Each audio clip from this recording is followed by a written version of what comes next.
ரொம்ப எதிர்பார்ப்புக்கு நடுவில் இந்தியன் 2 படம் ரிலீஸ் ஆயிருக்கு. இந்த படம் எப்படி இருக்குன்றதை நம்ம இந்த வீடியோவில் பார்க்கலாம். இந்தியன் ஃபஸ்ட்டு இந்த படத்தோட கதையை பற்றி நம்ம பார்க்கலாம். சித்தார்த் அவங்களோட ஃப்ரெண்ட்ஸ், அதாவது பிரியா, பவானி, சங்கர், ஜெகன் இவங்க எல்லாருமே ஒரு யூடியூப் சேனலை ரன் பண்ணிட்டு வராங்க.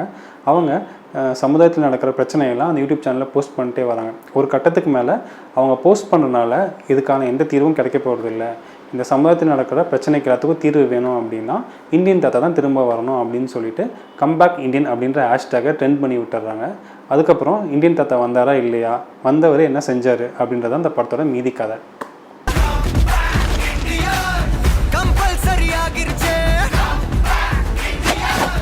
இந்த படத்தில் ஃபஸ்ட் ஹாஃப் ஒரு 1.5 மணி நேரம் ஓடுது. ஃபஸ்ட்டு 30 மினிட்ஸ் என்னமோ சித்தார்த்தோட போர்ஷன்ஸ் தான் வந்துச்சு. அது ஓரளவுக்கு போரிங்காக தான் இருந்துச்சு. படம் பார்த்துட்டு இருந்த நமக்கும் எப்படா இந்தியன் தாத்தா வருவார் அப்படின்ற எண்ணம் தான் இருந்துச்சு. ஆனால் இந்தியன் தாத்தா வந்தக்கப்புறமும் படம் அந்தளவுக்கு இன்ட்ரெஸ்டிங்காக ஒன்றும் போகல. அதே மாதிரி ஃப்ளாட்டாக போரிங்காக தான் போச்சு. இந்த படத்தில் வில்லன் கேரக்டர் ஸ்ட்ராங்காகவே இல்லை. ஒரு 2-3 வில்லன்ஸ் வராங்க. நம்ம இந்தியன் தாத்தாவும் பல செக்யூரிட்டிஸ், பல பாடி கார்ட்ஸ் எல்லாம் ரொம்ப ஈஸியாக தாண்டி போய் கொண்டுட்டு ஈஸியாக தப்பிச்சும் போயிடுறாரு. ஆனால் என்ன, படம் பார்த்துட்டு இருந்த நமக்கு தான் ரொம்ப கஷ்டமாக இருந்துச்சு. என்ன கர்மம் சார் இது? கர்மம் இல்லை, வருமம். இந்த படத்தோட பெரிய மைனஸ் என்னென்னு பார்த்தீங்கன்னா, படம் ஆரம்பித்ததுலேருந்து ஆடியன்ஸுக்கு படம் அந்தளவுக்கு பெருசாக கனெக்டே ஆகலை. இத்தனைக்கும் இந்த படத்தில் பல எமோஷ்னல் சீக்வன்சஸ் இருந்துச்சு. இருந்துமே எதுவுமே ஒர்க் அவுட் ஆகாமல் போயிடுச்சு. ஏன்னா நம்ம பல வாட்டி பல படத்தில் பார்த்து அதே கிளீஷேவான சீனாக தான் இங்கேயும் காப்பி அடித்து வச்சுருந்தாங்க. என்னடா புத்தலாட்டாது.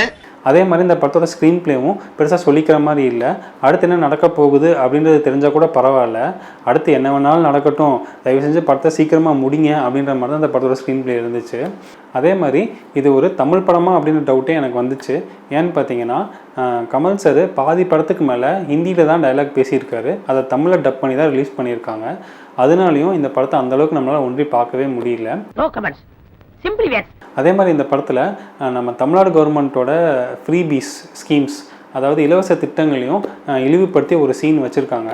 எனக்கு உண்மையிலேயே கமல் சார் இந்த படத்தோட ஸ்டோரி, ஸ்க்ரீன் பிளே எல்லாத்தையும் கேட்டு தான் நடிக்க ஒத்துக்கிட்டாரா, இல்லை இந்த படத்தில் அவரோட பொலிட்டிக்கல் என்ட்ரிக்காக ஒரு 2-3 சீன் வச்சுருக்காங்க அதுக்காகவே ஒத்துக்கிட்டாரா அப்படின்றது நமக்கு தெரியல.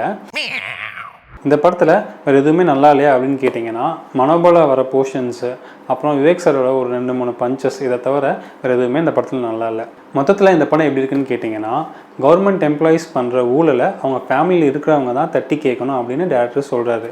ஆனால் ஒரு நல்ல தமிழ் படம் எடுக்கிறேன்னு சொல்லிட்டு தமிழ் சினிமா ஆடியன்ஸுக்கு இவ்வளோ பெரிய ஊழலை பண்ண டேரக்டரை யார் தட்டி கேட்பாங்கன்னு எனக்கு தெரியல.